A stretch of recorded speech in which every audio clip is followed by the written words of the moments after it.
Assalamualaikum warahmatullahi wabarakatuh. Ketemu nih channel HND. Di depan saya ini iki uduk sampah. Iki adalah kumpulan-kumpulan penderitaan orang yang memiliki motor injeksi. Kenapa saya bilang penderitaan? Karena di sini spare part yang hedon, atau kalau ini sampai rusak itu bisa menguras kantong kalian. Menguras kalau gantinya satu set. Tapi di sini saya akan perkenalkan beberapa penyakit-penyakit yang ada di motor injeksi supaya kalian tidak salah-salah ganti spare part dan tepat sasaran dalam mengganti spare part motor injeksi. Oleh karena itu jangan skip supaya kalian tidak salah dalam menentukan atau melakukan pembelian spare part saat motor injeksi itu rusak. Oke, let's go. Yang pertama, pompa. Ini pompa kenapa bisa mati kayak gini, bisa rusak kayak gini? Karena kondisi bahan bakar yang jelek, dimana bahan bakarnya campur air dan dibiarin, dan jarang melakukan pengurasan pada tangki bahan bakar, jadi sampai berkarat kayak gini. Kalau pompa yang satu ini itu murni error, karena pompa ini menggunakan sistem IC. Jadi pompa motor Yamaha Mio G, bukan Mio Karbu. Ini karena ini sudah injeksi, jadi Mio G dan Mio Series, Mio GT, dan sembarang peda Yamaha ada IC-nya. Kenapa ada IC-nya? Ojo bengerangan wis.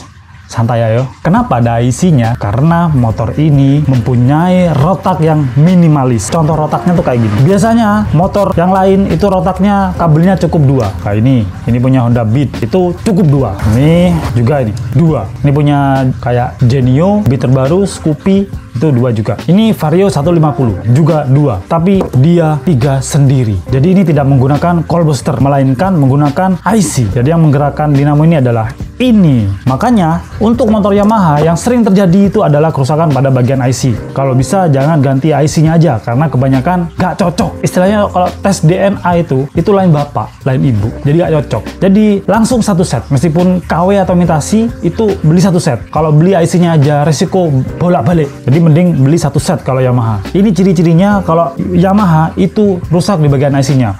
Motor itu hidup tapi sebentar saja. Kadang mati. Hidup, kadang mati. Kalau dicek sama alat bertekanan, itu tekanannya naik turun. Saya tunjukkan alat untuk mengukur tekanan bahan bakar.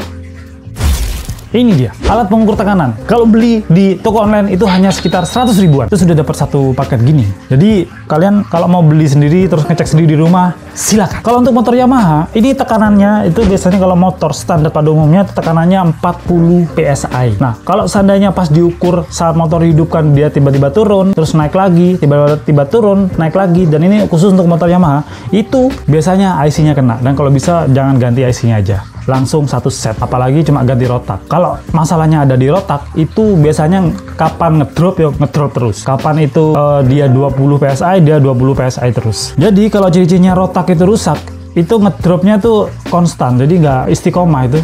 Istiqomah. Ngedropnya itu selalu. Jadi kapan 20 dia naik ke 20, ya 20 terus. Nggak mungkin naik turun. Ya 20 terus. Dan ciri-cirinya kalau rotak itu rusak, biasanya mesin bisa lamsam tapi digas mati. Megeli bang nggak? Megeli. Tapi kalau kalian tahu gejalanya dan apa kerusakannya, kalian nggak bisa dikibulin. Kadang ada mekanik itu kalau menganalisa, mungkin ini itunya, mungkin ini ininya. Tadi kalau ada kata-kata mungkin, kalian harus curiga. Soalnya kalau mungkin itu bisa aja jadi mahal praktek, atau kalau minyak telon itu dicoba-coba. Buat yang terbaik kok dicoba-coba gitu. Biayanya itu yang serem kalau dicoba-coba. Coba ganti ini, pompa, udah. Ternyata masih belum sembuh. Coba lagi ganti ini, ternyata masih belum sembuh. Suwi-suwi harga perawatan sama dengan harga motor. Jadi kan bisa jengkel, bisa seharusnya itu bisa selesai, tapi nggak bisa selesai karena coba-coba. Nah, tapi kalau kalian sudah memahami ciri-ciri tiap komponen injeksi yang rusak, jadi kalian bisa menentukan langkah-langkah yang harus kalian lakukan. Ya seperti rodok ngeyel lah mekaniknya. Kok iso mas pompai? Kok iso sampean ngomong pompai sing rusak? Apa buktine? Nah, kalian bisa lebih kritis. Mungkin mekanik bisa menunjukkan tekanan pompa. Tekanan pompanya itu selalu turun atau naik turun. Ini khusus untuk Yamaha dulu ya. Kalau naik turun berarti itu IC-nya nggak beres. Kalau selalu turun berarti rotaknya atau dinamonya itu. Jadi kalian bisa beli dinamonya aja. Atau kalian kalau nggak mau ditipu, beli sendiri aja. Atau nanti ya mas, saya pulang dulu, motornya tak taruh sini dulu, biar nanti saya cari rotaknya sendiri. Gitu. Tapi boleh rotak mereknya sing merek mitasi, merek yang ada namanya. Seperti merek mitasi itu ya, mitasi itu kayak merek Yamaha atau Honda, tapi dia tuh mitasi. Sebenarnya Yamaha sama Honda tuh nggak ngeluarin rotaknya aja, tapi dia ngeluarin satu set. Makanya kalau ada merek Yamaha atau Honda atau Suzuki atau Kawasaki, itu pasti mitasi udah. Soalnya pabrikan nggak ngeluarin rotaknya aja. Jadi salah satu solusinya yaitu beli komponen yang punya merek seperti NPP. Ini nggak di endorse. NPP itu lumayan kalau rotak, tapi kalau IC jangan. IC itu kalau sudah IC yang rusak, mending beli satu set. Itu aja. Kuncinya itu aja. Beli satu set. Kalau rotak itu bisa beli ininya aja, NPP. Terus yang merek kedua itu merek MST. Nanti saya munculkan ya merek MST itu kayak apa, NPP itu kayak apa. Terus ada merek Federal, terus ada banyak sekali. Pokok yang ada mereknya, soalnya mereka itu mengusung namanya sendiri. Kalau pas merek itu elek, kan yang jelek namanya mereka sendiri. Tapi kalau pas membawa nama baik Honda, Yamaha, pabrikan-pabrikan resmi, itu gak beres itu wajib dicurigai dan itu pasti mitasi. Dan masih dalam masalah pompa, kalau sudah ganti rotak, kecuali satu set ya. Kalau satu set kan masih dapat sama filternya. Tapi kalau ganti rotaknya aja, itu harus ganti sama filternya. Filter kalau bisa yang orisinil, jangan beli yang 7.000 atau beli yang 10.000, apalagi beli yang 3.000, pasti rusak. Soalnya di dalam kasanya tuh mudah merotol, akhirnya kesedot dan bisa membuntu injektor. Injektor tuh kok bisa kebuntu sih? Injektor tuh bolanya cilik, gak ketok, letoknya gak ketok. Kalian bisa lihat sendiri seberapa ukuran lubang injektor itu, 0,50 mikro pokok cilik ya, cilian toko rambut kowe. Pokoknya rambutnya keriting. Wis guys mlebu ngene. Rambut apa sih keriting? Jawab sendiri. Masalah pompa selesai. Sekarang kita turun ke masalah injektor. Soalnya kan pompa ini nekan bahan bakar yang ada di tangki biar meluncur ke bawah ke mesin. Ya kalau pompanya di atas dia meluncur ke bawah. Bedanya kalau pompanya di bawah dia meluncur ke atas. Jadi bukan itu yang dibahas, tapi tujuan terakhir di bahan bakar ini, tujuan terakhir pada bahan bakar yaitu ke injektor. Nah, setelah injektor ini diperintahkan oleh uji untuk buka tutup, maka bahan bakar akan nyemprot enggak gitu. Dan untuk masalah yang sering ditimbulkan oleh injektor biasanya mirip-mirip dengan masalah pompa. Ya tinggal kalian lepas aja injektornya, kalian lepas dan injektor tuh masih nancep ke selangnya, langsung kalian starter, jangan terlalu dekat dengan lubang injektornya ya. Starter dia masih nyemprot atau enggak. Kalau masih nyemprot ngabut berarti oke. Tapi kalau nyemprotnya sudah nggak ngabut, jadi cuma netes, berarti injektornya buntu. Dan injektor tuh bisa diganti filternya aja. Nah, kalian kalau masih belum tahu, di sini tuh ada filter injektor namanya kecil. Contoh filternya tuh cilik ukuran, tapi ini nggak disebarluaskan. Biasanya untuk bengkel-bengkel jarang nyetok dan hanya untuk bengkel-bengkel khusus atau spesialis yang nyetok ini seperti HND, spesialis motor Matic. Promosi sedikit. Jadi injektor ini ada filternya. Ini kebetulan saya punya stok filter injektornya punya Honda, yaitu Honda apa aja, ini sama aja. Jadi ini bisa diganti filternya aja. Mungkin kalau kalian pengen tahu cara masangnya nanti bisa di lain video. Soalnya kalau jadi satu video iso seminggu.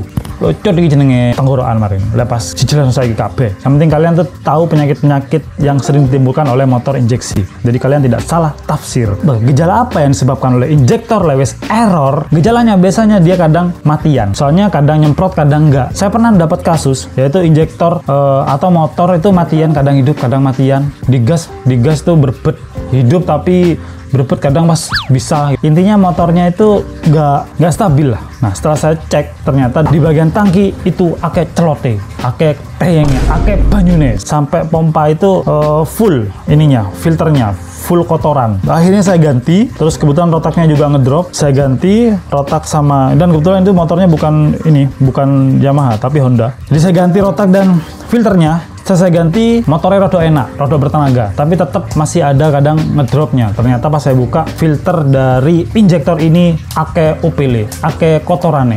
Jadi kalau disemprot sih kurang worth it. Akhirnya saya ganti, saya buka terus ganti dengan yang baru. Alhasil motor jadi jos lagi. Itu seputar injektor. Dan biasanya yang ditimbulkan kode pada motor untuk injektor itu kodenya kalau untuk motor Honda itu 12. Cara membaca kode mil itu mudah sekali. Kenapa dibilang 12? Biasanya Soalnya kedap-kedip. Jadi kalau kedap-kedip tuh kudu moro kedap-kedip ya. Kadang ada kedip yang pendek sama kedip yang panjang. Jadi contoh kedipnya agak panjang, kedip mati terus kedip. Nah, itu bacanya 1 sama 1. Soalnya kedip panjang 1, kedip pendek 1, berarti 11. Kalau kedip panjangnya 2 kali, kedip, terus kedip, itu panjang 2 kali, pendek 1, berarti 2 sama 1, berarti 21. Bacanya gitu. Kalau yang panjang itu sekali, kedip, terus pendeknya 2 kali, kedip. Nah, itu berarti 1 dan 2. Soalnya yang pendek 2, berarti 12. Atau sebaliknya, yang pendek 1 kali, yang panjang 2 kali, berarti bacanya 12. Intinya cara bacanya kayak gitu. Jadi kalian jangan bingung. Kalau sudah ketemu kodenya itu, entah itu kode 12 atau 54 atau berapalah, pokok sing jelas kalau 1000. Yang jelas tuh masih di angka 2 digit. Nah, langsung kalian browsing. Nah, di situ akan tertera sensor yang dimaksud. 12 itu biasanya injektor. Nah, kalau sudah injektor, kalian bisa periksa di bagian injektor ada kabel yang putus atau nggak connect. Nah, kalau nggak connect biasanya dari injektornya langsung ganti aja. Tapi kalau masih connect, tapi timbul kode mil, di restart aja. Cara nge-restart motor Honda tuh mudah banget, kecuali Yamaha dan lain-lain, itu harus pakai alat. Jadi untuk seputar injektor, semoga kalian tahu. Jadi masalahnya itu hanya sekitaran itu aja, kotor. Dan selanjutnya sensor TP. Sensor TP itu apa? Sensor TP itu sensor gas. Contoh sensor gas tuh kayak gini lah wis. Itu kerjanya muter-muter gini, sesuai dengan tarikan tangan. Jadi sensor gas itu biasanya kalau sudah rusak, kebanyakan yang saya alami itu saat gas mentok motor ngedrop. Nah, kalau sudah ngedrop, motor seakan-akan kayak mati gitu, kayak mau mati. Tapi kalau dilepas dikit lagi, dikurangi dikit gasnya, itu bakal ngejos lagi. Jadi kebanyakan yang terjadi pada sensor gas itu ngedrop di bagian akhir.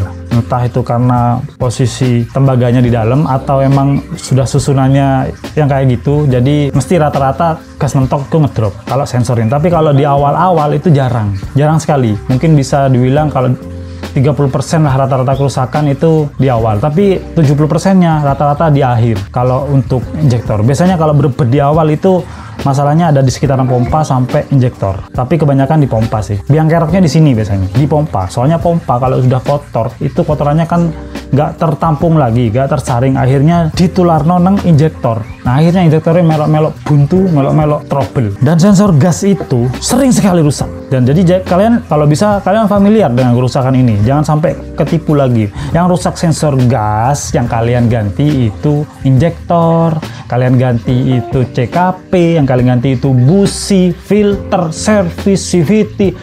Wes akeh ente. Padahal masalahnya nang iki, nang sensor gas iki. Ini sensor gas yang otomatis. Jadi yang nggak ada setelan ini itu. Kalau yang ini ada setelannya. Ini bisa di setel naik, bisa di setel turun. Ini punya Beat, Vario, Scoopy, wes Honda podo kabeh, kecuali sing premium kayak CBR, PCE, KDV itu premium kayak gini. Dan untuk motor Yamaha lainnya ya mirip-mirip, cara kerjanya sama aja dan gejalanya sama aja. Tapi yang sering rusak itu punya Honda. Kenapa yang punya Honda sering rusak? Soalnya saya kan spesialis Honda, ya Honda yang sering rusak. Tapi kebanyakan emang TP itu, rotor position itu Honda yang sering rusak. Ini buktinya.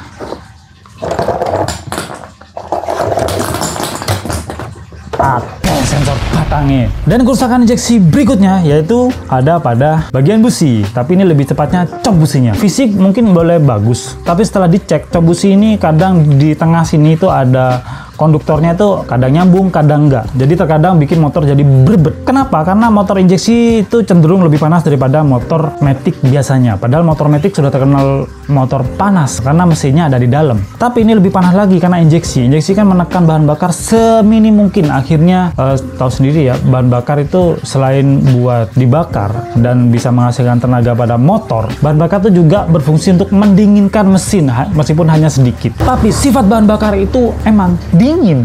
Kalian kalau nggak percaya coba adu super talet atau adu super tamak, adem nyes manis ngawa. Udah gila lu ya. Karena itu emang sifatnya bahan bakar mendinginkan.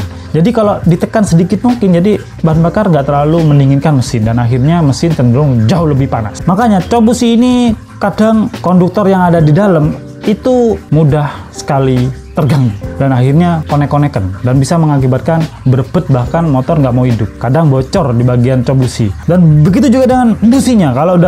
Tapi kalau kalian pakai busi yang emang diperuntukkan untuk motor injeksi, busi itu akan awet. Tapi ciri-ciri kerusakan busi itu biasanya kebanyakan itu motor langsung mati. Moro-moro mati gak hidup. Tapi ada juga kerusakan busi, dia gak berfungsi di atas RPM tinggi. Jadi saat digeber di atas RPM 6.000 7.000 itu dia langsung ngedrop. Tapi dilepaskan lagi bisa jadi mirip sensor TP. Tapi kalau sensor TP kan gas mentok. Tapi kalau busi nggak sampai gas mentok. Tapi jarang sekali. Tapi saya pernah alami dulu kalau persentase kerusakan di 1000 kerusakan motor itu busi yang mati dengan gejala tersebut itu hanya di sekitaran 10 kerusakan. Jadi jarang. Tapi ya langkah baiknya kalian langsung cek kondisi busi itu pengapiannya kecil atau malah mencar-mencar. Jadi mungkin hanya itu yang bisa saya jelaskan tentang kerusakan busi dan cok busi pada motor injeksi. Dan untuk kerusakan berikutnya yang paling mengerikan yaitu kerusakan ecu. Ecu itu kayak gini. Ini aja kecil-kecil di dalam ini. Soket-soketnya kayak jarum dan begitu banyak. Ini contoh kecil aja. Punya Vario 150 lebih besar dari ini. Punya Beat terbaru lebih besar dari ini. Dan kerusakannya dengan sepengalaman saya 12 tahun di Honda, ini hanya sampel kerusakan ecu. Biasanya kalau ecu itu berebet untuk motor Beat ESP atau ESP series, itu kalau ecunya rusak, biasanya awal ngegas itu ada berebetnya dikit. Dan akhirnya orang biasanya ganti busi, servis, bersihkan throttle, ganti filter, ganti pompa.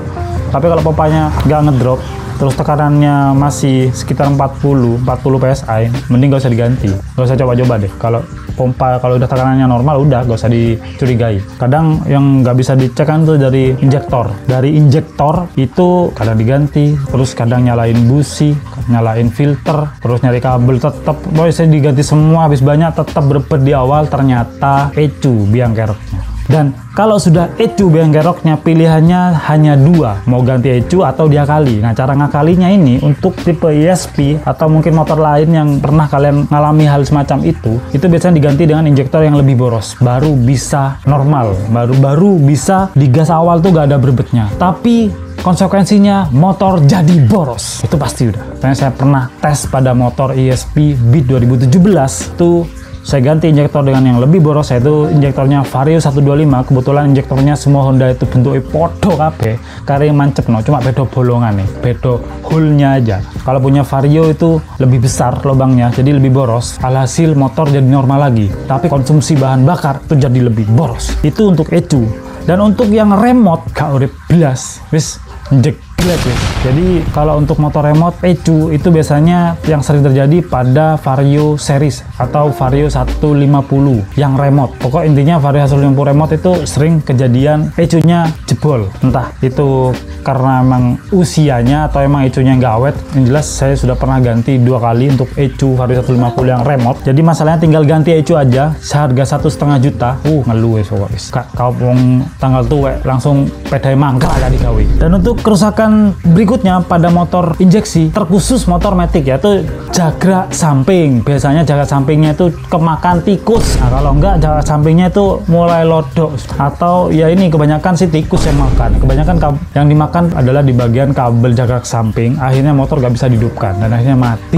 Bisa coba kesusu di servis ganti ini ganti itu, tapi cek dulu bagian kabel-kabelnya. Ini teruntuk untuk mekanik yang suka gonta-ganti. Cek dulu di bagian standar samping. Kebanyakan standar samping ini disenangi tikus, soalnya kabel standar sampingnya Honda ini warnanya hijau sama hitam. Jadi hijau itu mungkin dikira kacang panjang deh, dikira sayuran kan, dipangan. Mungkin sampai di sini dulu karena ini bahasanya sudah mulai banyak, sudah mulai tak terbendung dan lehernya sudah mulai serak. Jadi sampai di sini dulu videonya, semoga bermanfaat dan kalian jangan lupa like, komen dan subscribe. Semoga apa yang saya sampaikan bisa coba ngerti. Di sepeda kalian ada salah satu penyakit yang saya sebutkan tadi, coba cek, periksa dengan detail supaya kalian tidak salah-salah beli spare part karena duwe eman boleh duwe ku angel. Assalamualaikum warahmatullahi wabarakatuh. See you next video.